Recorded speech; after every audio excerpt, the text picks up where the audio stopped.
Hey guys, welcome to my channel. Today I wanted to discuss Britney Spears and the recent developments that have happened in her conservatorship. I am also going to give a breakdown of, A, what led to this conservatorship, B, why it's so controversial, and C, some of the conspiracy theories behind this. This may be a two-part video, just for time constraints, because there is a lot to go over, and this is talking about a woman who's been in the music industry for over 20 years.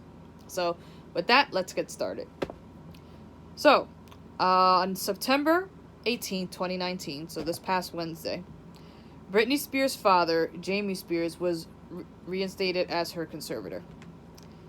This court hearing occurred due to a restraining order filed by Britney Spears' ex-husband, Kevin Federline. FYI, for the rest of these videos, I'm going to call him K-Fed for short. K-Fed filed a restraining order against Jamie Spears after he allegedly broke into Britney Spears' son's room and shook him aggressively. Once the restraining order was filed, the conservatorship was temporarily split into two. So Jamie was handling the financial affairs, and a woman named Jody Montgomery was appointed as the personal conservator. The court hearing on Wednesday officially reappointed him as the full conservator again. Notably, Britney did not attend these hearings. Apparently, she doesn't attend most of these hearings regarding her conservatorship, which I find a little weird considering this is about her independence. But maybe she's like most of us and just doesn't like being in a courtroom. During all this, her fans were protesting outside, demanding that she be taken off this conservatorship. The hashtag Free Britney signs were all over the place. People with, 12 years is too long, let her get her freedom. So, there were a lot of people that were against this conservatorship continuing. A few points I'm going to bring up today. First is, what exactly is a conservatorship? What led Britney to be in one? And then part two would be mine as well as her superfans' concerns about her situation and the conspiracy theories, including the ones that have gained traction due to this situation. What is a conservatorship? Here's a definition from AboveTheLaw.com, which states that for the state of California, which is the state where Britney is filed in, a conservatorship is a remedy used when an individual is unable to provide for his or her personal or financial needs. For a property conservator to be appointed, the court must conclude that the individual is unable to manage his or her financial affairs. Now, here's the key. This may be the result of a personal disability or the individual's inability to fight off outside influences or pressures.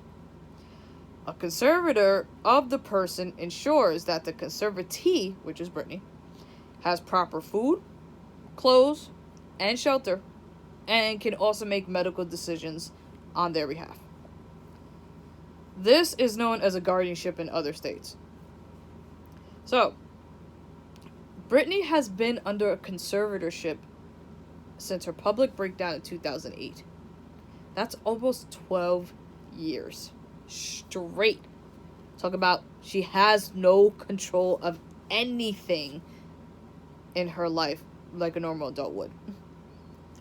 So, the events that led to this conservatorship include the infamous head shaving incident, the other incident of her attacking a paparazzi's car with an umbrella, the time she was briefly dating one of her paparazzi stalkers, the 5150 hold that was placed by Child Protective Services and law enforcement on Britney, where apparently she had such a breakdown, she was hiding in her bathroom with her son while, ambulance, law enforcement, Child Protective Services are trying to get her out of there. So, again, I'm not stating that there wasn't a reason for the initial conservatorship.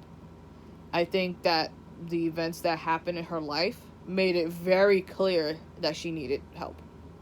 So, That's not what this video is about. I'm not going to argue that point at all.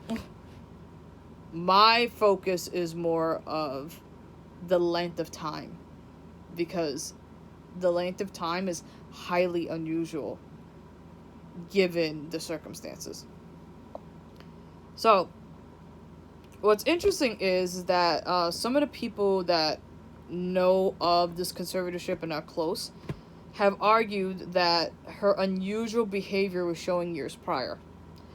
One of the examples they give was her 55-hour marriage to her childhood friend, Jason Alexander, in 2004. So, quick recap. She was partying in Las Vegas. She flew her childhood friend Jason out. They were having a blast. Drinks were involved, according to Jason. Some have alleged that drugs may have been involved as well. I'm just going to say alleged because I wasn't there. But long story short, in the middle of the night, and Britney got married to Jason. And that wedding lasted for 55 hours. So, one of the arguments is that incident showed her not being able to make decisions on her own. But here's the thing. Most people didn't see this as an issue back then, because basically she was living her own hangover movie. People do this in Las Vegas all the time. They have an entire industry out there for, just for spontaneous marriages like that. And they have as many annulments and divorce courts out there for those who regret it after the fact. So, many people, myself included, did not see this as a true mental breakdown. Just, okay, you're young, you had too much fun, and you made a stupid mistake, but you got it fixed much quicker than others, and you're good. You're lucky that Jason was a childhood friend, and not like Kevin Hart's situation where a chick that he had an affair with in 2017 is now trying to get $60 million for him. Just saying. The argument is that was unusual behavior for Britney. It really isn't unusual behavior for the location. Now, the other argument that's brought up is less than a year after that 55-hour marriage, she would get with K-Fed. Would get married not long after, and eventually have 2 children from him. Okay, sounds normal. However, that relationship was paparazzi fodder, because there was a love triangle involved at the time. K-Fed was with an actress by the name of Shar Jackson, and was living with her at the time, and had a couple of children already. So, the argument is that she already wasn't choosing the right men. But, once again, many people make that mistake. I have in the past. Many have. Does that mean you have to be in conservatorship for the rest of your life? I doubt that. The part where I personally feel the cracks really started to show was at the 2007 VMAs. Prior to 2007, let me tell you, for those of you who do not know, Britney Spears would give people life with her performances on the Video Music Awards. She had been on that stage since at least 1999. So, this wasn't new territory for her, regards to performing. Her new single, called Give Me More, was about to come out, and the plan was to have her be the opening act. So basically, you start off show with a bang, because it's Britney, and we know she could perform very well, and to, basically give the single some traction and get it out there in the ether. However, in case you didn't realize it, the performance went nowhere near as planned. I mean, this was supposed to be her comeback performance after having children, and her last album was already 4 years prior. So, a lot of people were looking forward to this performance. What did we get? We got Britney in a outfit she was not comfortable in. She did not look like she wanted to dance. She didn't look like she didn't want to be there. She looked like she didn't know the words. She looked like she was in La La Land, like in a whole other world. It was so cringeworthy. To make matters worse, the MTV cameras kept panning to the audience and to other celebrities.